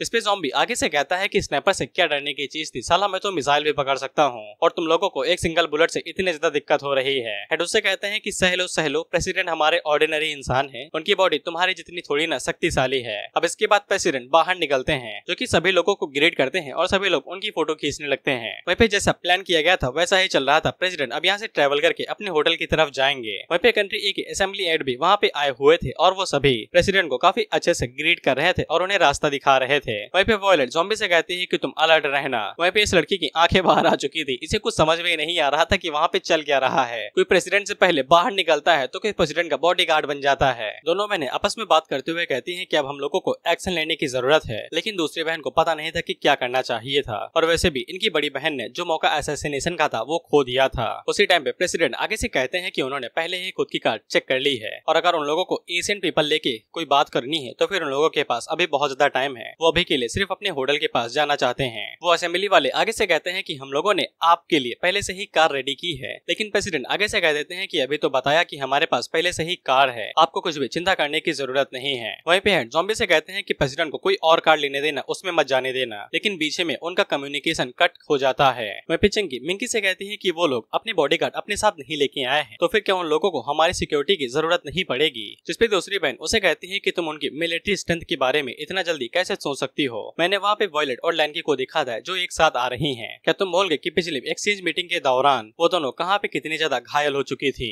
वो लोग अपनी इस सिक्योरिटी फोर्स को अच्छे से एनालिसिस नहीं कर पाते हैं और खुद की नेशनल स्ट्रेंथ को भी। उसी टाइम पे उनका साथी उन्हें बताता है कि उन्होंने कोई दूसरी कार्ड ले ली है जो हमने तैयार की थी उसको नहीं लिया है। इस पे एक बहन आगे से बढ़ती है और उन लोगों से पूछती है कि प्रेसिडेंट कौन सी गाड़ी के अंदर गए हैं, क्या तुम बता सकते हो। लेकिन उसी टाइम पे उनका भी कम्युनिकेशन डिवाइस कट हो जाता है। वो बंदा आगे से बताता है कि कोई तो जैमिंग डिवाइस का इस्तेमाल कर रहा है हमारे कम्युनिकेशन को तोड़ने के लिए। अब इससे बहन को काफी ज्यादा गुस्सा आता है, लेकिन वो कुछ भी कर नहीं पाती है। वहीं पे ये लोग दो कार लेके आते हैं और हेड उन्हें बताते हैं कि जल्दी से दो के ग्रुप में डिवाइड हो जाओ। ज़ॉम्बी को हिडन रूट लेने दो और प्रेसिडेंट के साथ वो होटल की तरफ चला जाएगा और कोई भी प्रेसिडेंट के पास नहीं जाएगा। अब इसके बाद हम लोग देखते हैं कि ज़ॉम्बी सच में एक बहुत लंबा रूट लेता है और डायरेक्ट प्रेसिडेंट के साथ होटल के अंदर एंटर हो जाता है। वहीं पे लैंकी और वायलेट एक स्पेशल लूट लेती हैं जो प्रेसिडेंट के लिए ही ऑर्गेनाइज किया गया था, जिससे वो दोनों सारी अटेंशन उनकी तरफ खींच लेंगी। वहीं पे इस लड़की को कुछ भी समझ में नहीं आ रहा था कि यहाँ पे प्रेसिडेंट किस गाड़ी से गए हैं और यहाँ पे क्या हो रहा है। स्नैपर ज़ॉम्बी उसे पूछता है कि बिग सेस अब हमें यहाँ पे क्या करना चाहिए, कि हम लोग असैसिनेशन को जारी रखें। लेकिन वो लड़की उसे बताती है कि उनके बीच में एक कोई बंदा है जो कि बहुत ज्यादा अजीब एक्टिंग कर रहा है। मैं तुम्हें कमांड देती हूँ कि जल्दी से अपना असैसिनेशन मिशन संपन्न कर दो। लेकिन जैमिंग डिवाइस की वजह से इसे कोई भी आवाज नहीं आ रही थी और उसे कुछ भी समझ में नहीं आता है कि मारना है कि छोड़ देना है। अब इसके बाद इस बंदे का दिमाग खराब हो जाता है, जिसके बाद वो गन को नीचे फेंक देता है और उससे कहता है कि साला हम अपनी कैपेबिलिटीज के साथ अकेले ही उस प्रेसिडेंट को मार सकते हैं, हमें इन तरीके के घटिया वेपन्स की जरूरत नहीं है। इसके बाद ये अपना छुरा बाहर निकाल लेता है और अपनी सिस्टर से कहता है कि बिग सिस अब तुम्हें चिंता करने की जरूरत नहीं है, मैं उन्हें अकेला ही मार दूंगा। और इसी के साथ ये एपिसोड यहाँ पे खत्म होता है।